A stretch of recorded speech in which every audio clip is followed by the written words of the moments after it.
இந்த உலகத்தில் இருக்க எல்லா உயிர்களுமே அழிக்கக்கூடிய அளவுக்கு மிக பிரம்மாண்டமான சூப்பர் வால்கனோஸ் எரிமலைகள் இருந்தாலும் அதை விட டஃப் கொடுக்கக்கூடிய இப்போ வரைக்கும் ஏகப்பட்ட உயிர்களை அழித்து த மோஸ்ட் டெட்லியஸ்ட் எரிமலைன்னு சொல்லி பேர் வாங்கியிருக்கிறது ஒன்றே ஒன்று தான், மவுண்ட் வெசுவியஸ். சவுத் ஈஸ்டர்ன் இட்டாலியில் இருக்கக்கூடிய இந்த மவுண்ட் வெசுவியஸ் இது வரைக்குமே கிட்டத்தட்ட 20,000க்கும் மேற்பட்ட உயிர்களை கொண்டு இருக்கலாம் சொல்லி என்னப்படுது.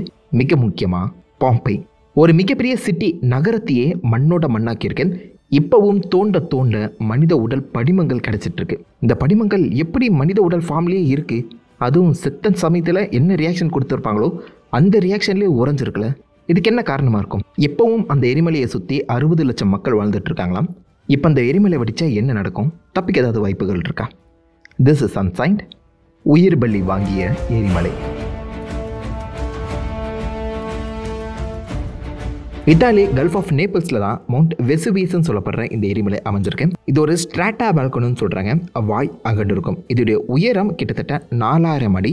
4000 அடி இது பறந்து விரிஞ்சிருக்கவும் செய்யுது. இது எப்போ உருவாகி இருக்கும்னு தெரியல. பட் கணிப்பின்படி கிட்டத்தட்ட 18,000லேருந்து 20,000 வருஷங்களுக்கு முன்னாடி இந்த எரிமலை உருவாகியிருக்க வாய்ப்புகள் அதிகம். அப்பத்துலேருந்து இப்போ வரைக்கும் இந்த எரிமலை உள்ளே இருக்கக்கூடிய அந்த எரிமலை குழம்புகளை வெளியில் கக்கிக்கிட்டே தான் இருக்குது. எப்போவுமே ஆக்டிவாக இருக்கிறதுல அப்பப்போ டார்மெண்ட் ஆகிடுமா, அதாவது 400-500 வருஷங்கள் டார்மெண்ட் ஆகுது. அதுக்கப்புறம் உள்ளே இருக்கக்கூடிய எல்லா ப்ரெஷர் பில்டப் ஆக அதை கம்ப்ளீட்டாக தூக்கி வெளியில் கக்கிறது தான் இந்த எரிமலையோட ஸ்பெஷாலிட்டியே. ரொம்பவே அக்ரெசிவான ஒரு எரிமலைங்கிற பேர் இதுக்கு கொடுக்கப்பட்டிருக்கு. ஏன்னா வழக்கமாக ஒரு எரிமலை வெடிக்கும் போது உள்ளிருந்து கொஞ்சம் கொஞ்சமாக அந்த எரிமலை குழம்புகள் வெளியில் வரும். ஆனால் இந்த எரிமலையோட மேல்புறம் பார்த்தீங்கன்னா ரொம்பவே ஹார்டனாக மொத்தம் அந்த ப்ரெஷருமே தக்க வைக்கிற அளவுக்கு மூடப்பட்டிருக்கு. அந்த காரணத்தினால அந்த ப்ரெஷர் பில்ட் ஆகி எந்த ஒரு அறிவிப்புமே இல்லாமல் திடீர்னு வெடிச்சு செதறி இருக்கு பல முறை. அதனாலே அங்கே இருக்கக்கூடிய மக்கள் இதை மவுண்ட் வெசுவியஸ்ன்னு சொல்லி கூப்பிடுறாங்க. ஸோ வெசுவியஸ்னா ரோமன் கல்ச்சர் படி ஜூபிட்டரோட சக்தின்னு அர்த்தம். ஜூபிட்டருங்கிறது நீங்கள் கிரகத்தை நினச்சிக்க கூடாது, அந்த ரோமானியர்கள் கடவுளோட பேர். எப்படி இந்த கிரேக்கர்களுக்கு ஜியூஸ் இருக்காங்களோ, கடவுளுக்கெல்லாம் கடவுள் தண்டர் காடாக ஜியூஸ் இருக்காரோ, அவருக்கு அப்படியே ஈக்குவலானவர் தான் ஜூபிட்டர். அண்ட் அவருடைய சக்தின்னு சொல்லும்போது அந்த இடி முழக்கம் போல ரொம்பவே பவர்ஃபுல்லானது இந்த வெசுவியஸ்ங்கிற மாதிரி இதுக்கு பேர் கொடுத்துருக்காங்க. அண்ட் சுற்றி இருக்க மக்கள் ஆக்சுவலாக இந்த எரிமலைக்குள்ளே தான் இந்த கடவுள்கள் வாழ்ந்துட்டு இருக்காங்க. கடவுள் சந்தோஷப்படும் போது இந்த எரிமலை அதிரும். அந்த எரிமலை வெடிக்கிறதுக்கு முன்னாடி இந்த நிலநடுக்கங்கள் ஏற்பட்டுச்சு பார்த்தீங்களா, அது எல்லாத்தையுமே கடவுள் சந்தோஷத்தில் இருக்காங்க அப்படிங்கிற மாதிரி அந்த மக்கள் நினைச்சிட்டு இருக்காங்க. அந்த அளவுக்கு இந்த எரிமலையை அவங்க எல்லாருமே கடவுள் போல பார்த்துருக்காங்க, கடவுளுக்கு நிகராகவே பார்த்துருக்காங்கன்னு சொல்லலாம். இப்படிப்பட்ட எரிமலையை சுற்றி பல நகரங்கள் உருவாக்கப்பட்டது. மிக முக்கியமாக எல்லாருக்குமே தெரிஞ்ச ஒரு நகரமாக இருக்க பாம்பை 79th AD, அதாவது 1st century அப்பவே உருவாக்கப்பட்டது.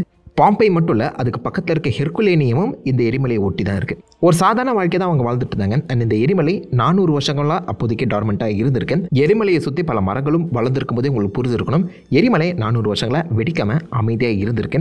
பட் கூடி சீக்கிரம் வெடிக்க போதுங்கிற விஷயம் அவங்களுக்கு தெரியல போல. 24 ஆகஸ்ட் 79 AD முதல் செஞ்சுரி அப்போ இந்த பாம்பை மக்கள் அகஸ்டஸோட பிறந்த நாளை கொண்டாடிட்டு இருந்தாங்க. அது ஒரு திருவிழாவாகவே கொண்டாடினாங்க. ஏன்னா ரோமானிய மக்களோட முதல் எம்பரர் அவர் தான். அவருடைய பேர் அகஸ்டஸை தான் அந்த மாதத்துக்கே கொடுத்துருந்தாங்க, ஆகஸ்ட்னு சொல்லி. அதை தான் நம்ம இப்போவும் ஃபாலோ பண்ணிட்டு இருக்கோம். ஆகஸ்ட் மாதத்தை அந்த மன்னனுக்காக ஒதுக்கி ஒரு மிகப்பெரிய திருவிழா போல எல்லா நாடுகள்ல இருந்தும் எல்லா இடங்கள்ல இருந்தும் சொந்தக்காரங்க ஒன்றா சேர்ந்து அந்த திருவிழாவை கொண்டாடிட்டு இருந்தாங்க.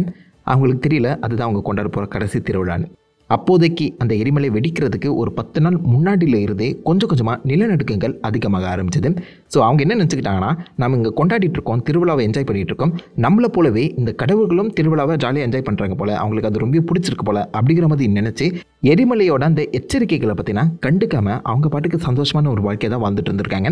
அவங்க மேலேயுமே குறை சொல்ல முடியாது. அந்த சமயத்தில் எரிமலை பற்றின அந்த புரிதலுங்கிறது மக்களுக்கு கம்மியாக தான் இருந்திருக்கு. பட் அந்த புரிதலை மாற்றுற விதமாக அந்த நகரத்தையே உழுக்கிற மாதிரி ஒரு மிக பிரம்மாண்டமான நிலநடுக்கம் 6.5லேருந்து 7 ரிக்டர் அளவுக்கு அந்த மேக்னிடியூட்ல இந்த நிலநடுக்கம் வந்திருக்கலாம் சொல்லி என்னப்படுது. இந்த நிலநடுக்கம் தான் ஃபர்ஸ்ட் வேக்கிங் காலாவே அந்த மக்களுக்கு இருந்திருக்கு. என்ன நடக்குதுன்னு சொல்லி அவங்க புரிஞ்சுக்கிறதுக்குள்ளேயே எரிமலை மிக உக்கிரமாக வெடிக்க ஆரம்பிக்குது. கொஞ்சம் கொஞ்சமாக புகையை விட்டுட்டு இருந்த அந்த எரிமலை திடீர்னு வான் உயர கிட்டத்தட்ட 20,000 அடிக்கு கருப்பு புகையையும் ஏற்கப்பட்ட எரிமலை குழம்புகள் கற்களை வந்து பார்த்தோன்னா தூக்கி எறிய ஆரம்பிச்சுதான். அந்த மக்கள் இது வரைக்கும் அந்த மாதிரி பார்த்ததே கிடையாது. பிளைனி த யங்கர் அப்படின்னு சொல்லப்படுற ஒருத்தர் கிட்டத்தட்ட 25 கிலோமீட்டர் தூரத்தில் இருந்து இந்த நிகழ்வுகளை பார்த்து ரெக்கார்ட் பண்ணி அது ஒரு லெட்டராகவே போட்டிருக்காரு. அந்த லெட்டர் தான் இப்போ நம்மக்கிட்ட இருக்கக்கூடிய ஒரே ஐ விட்னஸ். அதில் அவர் என்ன மென்ஷன் பண்ணியிருக்காருன்னா, பனைமரம் போல அந்த புகை மேலே எழும்பி வானத்தை தொட்டு படர ஆரம்பிச்சது. அந்த சத்தம் காதை பழக்க திடீர்னு அந்த புகைக்குள்ள ஏகப்பட்ட மின்னல்கள் தோன்றி மறைஞ்சது. அந்த புகைக்குள்ள இருந்து கற்கள் விழுற சத்தம் இங்க வரைக்கும் எனக்கு கேட்டுது. கற்கள் மட்டும் இல்ல, பெண்களும் ஆண்களும் அலற சத்தமும் கேட்டுச்சுன்னு சொல்லி அவர் லெட்டரில் மென்ஷன் பண்ணியிருக்காரு. அதாவது இந்த பாம்பே அட்டாக்லேருந்து தப்பிச்ச ஒருத்தர்னு இவரை நீங்கள் கன்சிடர் பண்ணிக்கலாம். இவர் அந்த எரிமலை எப்படி வெடிச்சதுங்கிறத ரெக்கார்ட் பண்ணியிருக்காரு. ஸோ அவர் சொல்ல வந்தது வேற ஒன்றும் இல்லைங்க, அந்த மஷ்ரூம் க்ளவுட் தான். ஸோ இப்போதைக்கு நீங்கள் ஏகப்பட்ட எரிமலை வெடிப்புகளை பார்த்துருப்பீங்க. எரிமலை வானத்தை தொடர மாதிரி ஒரு மிகப்பெரிய மஷ்ரூம் க்ளவுடை உருவாக்கி ஏகப்பட்ட சாம்பல்கள், கற்கள் அண்ட் எரிமலை குழம்புகளை பற்றினா தூக்கி எறியும். அதை அப்போதைக்கு மவுண்ட் விவேஷியஸ் பயங்கரமாக பண்ணியிருக்கு. அந்த மக்கள் எதிர்பாராத அந்த சமயத்தில் பண்ணியிருக்கு. சில மக்கள் வந்து பார்த்தீங்கன்னா இந்த மாதிரி பல நிலநடுக்கங்கள் வருது சாதாரண ஒரு விஷயம் தான் சொல்லி வீட்டுக்குள்ளே பூந்து அமைதியாக உட்கார ஆரம்பிச்சிட்டாங்களாம். ஸோ இந்த நிலநடுக்கம் கடந்து போகிற வரைக்கும், எரிமலை அடங்குற வரைக்கும் நம்ம இங்கேயே இருந்துப்போம் அப்படின்னு சொல்லி உட்கார ஆரம்பிச்சிருக்காங்க. பல பேர் உயிரை கையில் பிடிச்சிட்டு அங்கே ஓட ஆரம்பிச்சிருக்காங்க. அண்ட் இந்த நகரம் கடலை ஒட்டியிருக்க அந்த காரணத்தினால ஆப்வியஸாக ஹார்பர் போர்ட்டுமே இருக்கும். ஸோ நிறைய பேர் இந்த மாதிரி கப்பல்களை எடுத்து அங்கேருந்து கிளம்பவும் ட்ரை பண்ணியிருக்காங்க. பட் கப்பல்களை எடுக்கும்போது தான் அவங்க ஒரு முக்கியமான விஷயத்தை நோட் பண்ணியிருக்காங்க. ஆப்வியஸாக கடல் உள்வாங்கியிருக்கு. சுனாமிங்கிற ஒரு விஷயம் உருவாக தயாராக இருக்குது. பட் பாம்பே எந்த ஒரு வகையிலுமே பேரலையால் பாதிக்கப்படலுங்கிறது இப்போ நடக்கிற அந்த பல தொல்பொருள் ஆராய்ச்சியில் வந்து பார்த்தீங்கன்னா தெரிய வந்திருக்கு. பட் கடல் உள்வாங்கின அந்த விஷயத்தையுமே பார்த்தீங்கன்னா ஒரு ரெக்கார்டாக கொடுத்துருக்காங்க. ஸோ பாசிபிள் சுனாமி நடந்திருக்கலாம். எதிர்பாராத நேரத்தில் 20,000 மக்கள் வாழ்ந்துட்டு இருந்த அந்த பாம்பே நகரம்ங்கிறது நரகமாக மாற ஆரம்பிச்சிது. மக்கள் என்ன பண்ணுறதுன்னு தெரியாமல் திக்கு திசை இல்லாமல் ஓடிட்டு இருந்தாங்க. போகிற இடத்துல பொழைச்சாகணுமே, அதனால் சில பேர் கையில் சேர்த்து வச்சுருக்கக்கூடிய சொத்து சுகம் நகைன்னு சொல்லி அதையுமே எடுத்துகிட்டு ஓட ட்ரை பண்ணியிருக்காங்க. இந்த சமயத்தில் தான் யாருமே எதிர்பார்க்காத அந்த எரிமலையோட பைரோகிளாஸ்டிக் ஃப்ளோங்கிறது நடந்திருக்கு. பைரோகிளாஸ்டிக் ஃப்ளோஸ்னால் அந்த எரிமலை சீற்றத்தோட வெடிக்கிற அந்த சமயத்தில் எரிமலை சாம்பல்களும் சுற்றி இருக்கக்கூடிய கற்களும் எரிமலை குழம்பும் ஒன்றா சேர்த்து மேலே எழும்பும். இது ஒரு விதமான ப்ரெஷரை பார்த்தீங்கன்னா நடுவில் உண்டாக்குது. ஸோ அந்த ப்ரெஷர் சுற்றி இருக்கக்கூடிய சாம்பல் புகை மூட்டங்களையும் கற்களையுமே மேலே தூக்கிட்டு எழும்பும். ப்ரெஷர் கம்மியாகும் போது எல்லாமே பொத்துன்னு தரையை நோக்கி விழும். பார்க்க ஒரு சாதாரண புகை போல தான் உங்களுக்கு தெரியும். ஆனால் அந்த புகையோட வெப்ப அளவு கிட்டத்தட்ட 300 டிகிரி செல்சியஸ் வரைக்கும் போகுமாங்க. தண்ணீரோட கொதிநிலை அளவே 100 டிகிரி செல்சியஸ் தான். அதுக்கு மேலே தண்ணீரே ஆவியாகிடும். 300 டிகிரி செல்சியஸ் உங்கள் உடம்பு மேலே பட்டுச்சுன்னா என்ன நடக்கும்னு மட்டும் யோசிச்சு பாருங்க. உங்கள் உடம்புல இருக்க ரத்தம் தண்ணீர்னு சொல்லி எல்லாமே கொதிக்க ஆரம்பிக்கும், ஆவியாகிடும். Instant death. இந்த சாவை கொடுக்கக்கூடிய பைரோகிளாஸ்டிக் ஃப்ளோ இது வரைக்கும் நம்ம பூமியில் ஒரு 2-3 எரிமலையில் தான் நோட்டே பண்ணியிருக்கோம். மெக்சிகோவில் 1900s இந்த மாதிரி ஒரு எரிமலை பைரோகிளாஸ்டிக் ஃப்ளோங்கிறத நோட் பண்ணியிருக்காங்க. மற்றபடி பெருசாக நம்ம எங்கேயுமே கேள்விப்படாத, மாடர்ன் டைம்லேயே கேள்விப்படாத இந்த பைரோகிளாஸ்டிக் ஃப்ளோ அந்த சமயத்தில் பாம்பே நகரத்தை நோக்கி வர ஆரம்பிச்சது. ஒரு முறையில் 2 முறையில் சுனாமி அலை போல 4 முறை இந்த பைரோகிளாஸ்டிக் ஃப்ளோ எரிமலை சாம்பல்கள் கற்கள்னு சொல்லி எல்லாத்தையுமே பாம்பே மேலே தெளிக்க ஆரம்பிச்சது. லிட்டரலாக மண்ணை போட்டு மூடுற மாதிரி இந்த எரிமலை ஒரு நகரத்தையே மண்ணை போட்டு தரையோட தரையாக மூடிச்சுங்க. 4 சர்ச் நடந்திருக்கு. ஒவ்வொரு சர்ச்லேயும் 8000 கிலோ அளவு இந்த சாம்பல்கள் வந்து பார்த்தீங்கன்னா இங்கே வந்து படிச்சிருக்கான். இங்கே மட்டும் இல்லை, பக்கத்தில் இருக்க ஹெர்குலேனியம் அந்த நகரத்தையுமே இது தாக்கியிருக்கு. இந்த சர்ச் சாம்பல்களை மட்டும் இல்லாமல் விஷவாயுக்களையுமே கடத்து தான் கொண்டு வரும். இந்த விஷவாயுலேயே பல பேர் மூச்சு திணறி செத்துருக்காங்க. ஒவ்வொரு சர்ச்லையுமே 1000 மக்கள் செத்துருந்தாலும் 4வது சர்ச்சில் செத்துருக்கவங்க எல்லாருமே நோட் பண்ணி பார்க்கும்போது ஒரு விதமான ஷாக்கிங் போஸ்ட்லேயே செத்துருக்காங்க. ஸோ ஏகப்பட்ட மக்கள் 4வது சர்ச் அந்த சமயத்தில் ஷாக்கிங் போஸ்டோட செத்துருக்காங்க. எப்படி செத்தாங்க, எப்படி அந்த மாதிரி ஒரு சாவு ஏற்பட்டுச்சுன்னு சொல்லி இது வரைக்கும் யாருக்கும் புரியல. தொடர்ந்து ஆராய்ச்சிகள் நடத்தப்படுது.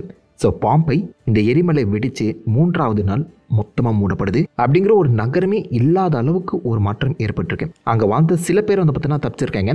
பிளைனி த யங்கர், பிளைனி த எல்டர்னு சொல்லி 2-3 பேர் வந்து பார்த்தீங்கன்னா இங்கே வாழ்ந்த சில மக்கள் அவங்களுடைய நண்பர்களாக காப்பாற்ற ரிட்டர்ன் போய் பார்த்துருக்காங்களாம். பட் அப்படி ஒரு நகரம் இருந்ததுக்கான அடையாளமே தெரியலையாங்க. இயற்கை அந்த மாதிரி ஒரு கோரத்தாண்டு ஆடி இருக்கு. அதை தொடர்ந்து 1700s தான் பாம்பேங்கிற ஒரு நகரம் இருந்ததான் சுற்றி இருக்க மக்கள் பேச அங்கே ஒரு எஸ்கவேஷன், அதாவது தொல்பொருள் ஆராய்ச்சிங்கிறது நடத்தப்படுது. அப்பத்துலேருந்து இப்போ வரைக்கும் பாம்பேயை கொஞ்சம் கொஞ்சமாக தோண்டி எடுத்துகிட்டு இருக்காங்க. பாம்பே ஃபேமஸாக இருந்தாலும் பக்கத்தில் இருக்க ஹெர்குலேனியம் நகரமுமே கம்ப்ளீட்டாக மூடப்பட்டிருக்கு. 3 மாடி கட்டிடம் அளவுக்கு அதிகமான தூசி துகள்கள் ஒன்றா சேர்ந்து அந்த நகரத்தை மூடியிருக்காங்க. இப்போதைக்கு அந்த நகரங்கள் ஒரு டைம் கேப்சூலாக இருக்குங்க. அதாவது 2000 வருஷத்துக்கு முன்னாடி மக்கள் இப்படி தான் வாழ்ந்துட்டு இருந்தாங்களா, இப்படிப்பட்ட கல்ச்சரை தான் ஃபாலோ பண்ணிட்டு இருந்தாங்களா அப்படிங்கிறத நம்ம கண்ணில் நேரடியாக காட்டக்கூடிய ஒரு டைம் கேப்சூலாக இருக்குது. அப்போதைக்கு இந்த எரிமலையை மூடப்பட்டதை இப்போ தோண்டி எடுக்கும்போது அது நம்மளுக்கு ஒரு ஆச்சரியத்தையும் அந்த மக்களோட கல்ச்சரையுமே புரிஞ்சுக்கிறதுக்கு ஹெல்ப்ஃபுல்லாக இருக்குது. பட் இப்படி ஒரு கட்டத்தில் தோண்டும் போது 1800s ஒரு தொல்பொருள் ஆராய்ச்சியாளர் ஏகப்பட்ட மனித எலும்புகளை கண்டுபிடிக்கிறாரு. ஆனால் அந்த எலும்புகளை சுற்றி ஒரு விதமான வெற்றிடம் இருக்கதையுமே நோட் பண்ணுறாரு. அதாவது இந்த மக்கள் உயிரோட புதைக்கப்படும் போது அந்த ஆஷஸ் எல்லாமே ரொம்ப சாம்பலாக ஃபைன் டஸ்ட்டாக தானே இருக்கும். அது அந்த மக்களை சுற்றி கவர் பண்ணியிருக்கு. அந்த மனிதர்களோட அச்சை அப்படியே ரெக்கார்ட் பண்ணியிருக்கு. அந்த மனிதர்களோட உடல் அழுகிட்ட அப்புறம் அந்த அச்சு மட்டும் அப்படியே இருக்கு. அந்த காரணத்தினால நாம ஏன் அந்த மனிதர்களை திரும்ப ரீக்ரியேட் பண்ணக்கூடாதுன்னு சொல்லி அந்த தொல்பொருள் ஆராய்ச்சியாளர் அந்த அச்சுகளுக்குள்ள பிளாஸ்டர் ஆஃப் பாரிஸ் சிமெண்ட் மாதிரியான இருக்கக்கூடிய அந்த பொருட்களை ஊற்றி அதை தான் இப்போதைக்கு ஒரு மனித உடல் ரீக்ரியேஷனை எடுத்து வெளில கொண்டு வந்திருக்காரு. இந்த மாதிரி 1-2 இல்லைங்க, ஆயிரக்கணக்கான படிமங்கள் உருவாக்கப்பட்டிருக்கு. எத்தனை மக்களோட அந்த உடல் இந்த மாதிரி எடுக்கப்பட்டிருக்கும்னு யோசிச்சு பாருங்க. எலும்புகள் ஒரு பக்கம் கிடைச்சாலும் இந்த மாதிரி மக்களோட அந்த படிமங்கள் பார்த்தீங்கன்னா தொடர்ந்து கிடைச்சிக்கிட்டே இருக்கு. அதை உருவாக்கவும் செஞ்சுட்டு இருக்காங்க. அண்ட் இதில் அவங்க நோட் பண்ண ஒரு விஷயம், எல்லாருமே ஒரு ஷாக்கோட தான் செத்துருக்காங்க. லைக் இந்த நாயை கூட நீங்க பாருங்களேன், அது ஒரு பக்கம் முதுக திருப்பினபடியே செத்துருக்கு. மூச்சு திணறி சாகிற மாதிரி இருந்தா அவங்க கண்டிப்பா கீழே விழுந்து படுக்க பறிக்காத தான் செத்துருப்பாங்க. இல்ல எரிஞ்சு சாம்பலாகிற மாதிரி இருந்தாலும் அவங்க படுத்து படிக்காத தான் செத்துருப்பாங்க. இந்த மாதிரி ஷாக் வேல்யூட அவங்க சாகிற அந்த காரணத்தினால இதுக்கு பின்னாடி ஏதோ ஒரு மர்மம் இருக்குன்னு சொல்லி அதுக்கான ரிசர்ச் நடக்க ஆரம்பிச்சது. அண்ட் அந்த ரிசர்ச்சோட முடிவில் அவங்க கண்டுபிடிச்ச 2 முக்கியமான ஒரு விஷயம். ஒன்று, இவங்க செத்தவங்க எல்லாருமே 4th சர்ச்சில் தான் ஷாக்கில் செத்துருக்காங்க. 4th சர்ச் அப்போ 300 டிகிரி செல்சியஸுக்கும் அதிகமான வெப்பத்தோட அந்த பைரோகிளாஸ்டிக் ஃப்ளோங்கிறது நடந்திருக்கு. ஸோ அந்த மக்கள் சாம்பலால் தாக்கப்படுறதுமே தாண்டி அதிக வெப்பத்தாலையும் தாக்கப்பட்டிருக்காங்க. ஸோ அந்த வெப்பமும் இந்த ஷாக்கும் ஒரு வகையில் கனெக்டடாக இருக்கணும். ஸோ அதில் தான் 2வது கட்ட ஆராய்ச்சிப்படி இதை கார்டியோவெரிக் ஸ்பாசம்ங்கிறத கண்டுபிடிச்சாங்க. சிம்பிளாக ஹீட் ஷாக்கில் இந்த மக்கள் இறந்துருக்காங்களாம். இவ்வளோ சூடான காற்று அவங்க மேலே படும்போது அவங்க உடம்புல இருக்க அந்த ரத்தம் கொதிக்க ஆரம்பிச்சிருக்கணும். அவங்க உடல் இறுகி இருக்கு, எந்த மசில்லையுமே மூமெண்ட் இல்லை. சில பேருக்கு மூளையே வெடிச்ச மாதிரிலாம் சொல்லியிருக்காங்க. ஹீட் ஷாக்கில் மசில் மூமெண்ட் இல்லாமல் உடல் கல் போல இருந்திருக்கு. அந்த சமயத்தில் ஃபைன் டஸ்ட் சாம்பல் உங்க உடலை மூடி இப்போதைக்கு அழியா படிமமாக மாறி இருக்காங்க. சாகிற தருணத்தில் நிறைய பேர் கூட்டமாக ஒன்றா சேர்ந்து இறந்துருக்காங்க. நிறைய குழந்தைகளை அனைத்தபடி நிறைய தாய்மார்கள் இறந்துருக்காங்க. அண்ட் சாகும்போது கூட சில பேர் தாங்க சேர்த்து வச்சிருக்க அந்த தங்கத்தை எடுத்துட்டு கிளம்ப பார்த்துருக்காங்க. அந்த தங்கத்தோடயே செத்துருக்காங்களாம். இப்போ வரைக்குமே ஆயிரக்கணக்கான இந்த எலும்பு கூடுகளும் படிமங்களும் எடுத்துட்டு இருக்கப்படுற அந்த சமயத்தில் செத்தவங்களோட எண்ணிக்கை 13,000 15,000 இருக்கலாம்ங்கிற மாதிரி எண்ணப்படுது. சில பேர் கடலுக்குள்ளேயும் விழுந்து இறந்திருக்க வாய்ப்புகள் இருக்கு. மாடர்ன் டெக்னாலஜியை வச்சு அவங்களுடைய முக பாவனைகள் சாகும்போது என்ன மாதிரி எக்ஸ்பிரஷன் கொடுத்தாங்க சொல்லி அது எல்லாத்தையுமே பார்த்தீங்கன்னா ரீக்ரியேட் பண்ணிட்டு இருக்காங்க. அண்ட் அவங்களுடைய அந்த வீடுகள், அவங்க வீடுகளில் இருந்த பொருட்கள் என்ன மாதிரியான அந்த வாழ்வியலில் இவங்க வாழ்ந்துட்டு இருந்தாங்கன்னு சொல்லி அதை பற்றி படிக்கிறதுக்கும் 2000 வருஷத்துக்கு முந்தைய அவங்களுடைய கல்ச்சர் என்ன மாதிரி இருந்துச்சுங்கிறத தெரிஞ்சுக்கிறதுக்கும் இந்த பாம்பே இப்போதைக்கு ஹெல்ப்ஃபுல்லாக இருக்கு. இந்த இட்டாலியோட ஒன் ஆஃப் த டூரிஸ்ட் ஸ்பாட்டாகவே இந்த பாம்பே மாறி இருக்கு. 1700களில் தான் இதுக்கான எக்ஸ்கவேஷன் ஸ்டார்ட் பண்ணப்பட்டிருந்தாலும் அதுக்கு முன்னாடியே நிறைய கிரேவ் ராபிங்கிற விஷயம் நடந்திருக்கான். எப்படி பிரமிட்டில் இருக்கக்கூடிய அந்த மம்மிஸை நிறைய பேர் இந்த மாதிரி களவாண்டு போனாங்களோ அதே மாதிரி பாம்பேங்கிற நகரமே அழிஞ்சிருக்கு. உள்ள ஏகப்பட்ட தங்கம், வைரம், வைடூரியம் இருக்கு. அதை நம்ம எடுத்துக்கலாம் சொல்லி நிறைய பேர் கிரேவ் ராபிங் பண்ண ட்ரை பண்ணியிருக்காங்க. அதில் சில பேர் சக்சீடாகவும் மாறி இருக்காங்க. ஸோ கிரேவ் ராபிங்கிறது கண்டிப்பாக எல்லா சிவிலைசேஷன்லையுமே இருக்க தான் செய்யுது. இப்போவும் இத்தாலியில் இந்த பாம்பேயை ஒரு டூரிஸ்ட் ஸ்பாட்டாக மாற்றி இருந்தாலும் அங்கே வர நிறைய டூரிஸ்ட் மக்கள் பாம்பேலேருந்து ஏதாவது ஒரு பொருளை சோவினியர் மாதிரி அதை ஒரு ஞாபகத்தமாக எடுத்துகிட்டு போயிடுவாங்களா வீட்டுக்கு. பட் அப்படி எடுத்துகிட்டு போன பல பேர் அவங்க எடுத்து போன அந்த பொருளை வந்து பார்த்தீங்கன்னா ரிட்டன் அனுப்பிச்சு வச்சுருவாங்களா. காரணம் அது அவங்க வீட்டில் இருக்கும்போது வீட்டில் எல்லாமே கெட்ட சகனமாக இருக்குது. பாம்பே சம்மந்தப்பட்ட எந்த ஒரு பொருள் வீட்டில் இருந்தாலும் அது நம்மளுக்கு கெட்டதாக தான் இருக்குன்னு சொல்லி அதை ரிட்டர்ன் பண்ணவங்க பல பேர் இருக்க தான் செய்கிறாங்க. ஸோ பாம்பேயை சுற்றி இருக்கக்கூடிய பல மக்கள் அதை கெட்ட சகனமாக தான் பார்க்குறாங்க போல. ஒரு நகரத்தையே அழித்த இந்த எரிமலை இப்போ வரைக்கும் அமைதியாக தான் இருக்கான்னு நீங்கள் நினைப்பீங்க. இல்லைங்க, கடந்த 2000 வருஷத்துலேயே 100 முறைக்கும் அதிகமாக இந்த எரிமலை வெடிச்சு செதறி இருக்கு. 1800s ஒரு வெடிப்பும் 1940s கூட பார்த்தீங்கன்னா ஒரு வெடிப்பும் நிகழ்ந்திருக்கு. இப்படி அப்பப்போ வெடிக்கக்கூடிய இந்த எரிமலை பக்கத்தில் மக்கள் யாருமே இருக்க மாட்டாங்க நீங்கள் நினைப்பீங்க. அதுதான் தப்பு. கணக்கெடுத்து பார்க்கும்போது கிட்டத்தட்ட 3 மில்லியன், ஆல்மோஸ்ட் லைக் ஒரு 30 லட்சம் மக்கள் அந்த இடத்த சுற்றி வாழ்ந்துட்டு இருக்காங்களா. 79 AD வெடிச்ச மாதிரி இப்போ திரும்பவும் அந்த எரிமலை வெடிச்சிச்சுன்னா அதை பாதி மக்கள் சாகிறதுக்கான வாய்ப்புகள் இருக்கான். என்ன தைரியத்தில் இந்த எரிமலையை சுற்றி வாழ்ந்துட்டு இருக்காங்கன்னு தெரியலங்க. இப்போ வரைக்கும் பாம்பையை வெறும் 300 அடி தான் தோண்டியிருக்காங்க. தோண்ட கிடைக்கிற புதையல் மாதிரி அது இன்னும் போய்கிட்டே இருக்கான். இன்னும் எத்தனை மக்களோட உடல் உள்ள பாதிக்கப்பட்டிருக்குன்னு தெரியல. என்னென்ன உண்மைகளை அந்த பாம்பை ஒழிச்சு வச்சிருக்கணும்னு தெரியல. இந்த ஒரு குட்டி எரிமலையே இவ்வளோ பெரிய ஒரு ஆபத்தை ஏற்படுத்தும் போது இந்த மாதிரி இருக்கக்கூடிய எல்லா எரிமலைகள் இன்க்ளூடிங் சூப்பர் வால்கனோஸ், மிக பிரம்மாண்டமான எரிமலைகள் எல்லாமே ஒன்றா வெடிச்சா இந்த உலகத்துக்கு என்னதான் ஆகும்? உலகமே 2ஆக உடச்சு போயிடுமாங்கிற ஒரு கேள்வி உங்களுக்கு ஏற்படலாம். இதை நம்ம ஆல்ரெடி தனியாக இன்னொரு வீடியோவில் கவர் பண்ணியிருக்கோம். செக் பண்ணி பாருங்க. This is unsigned, signing off.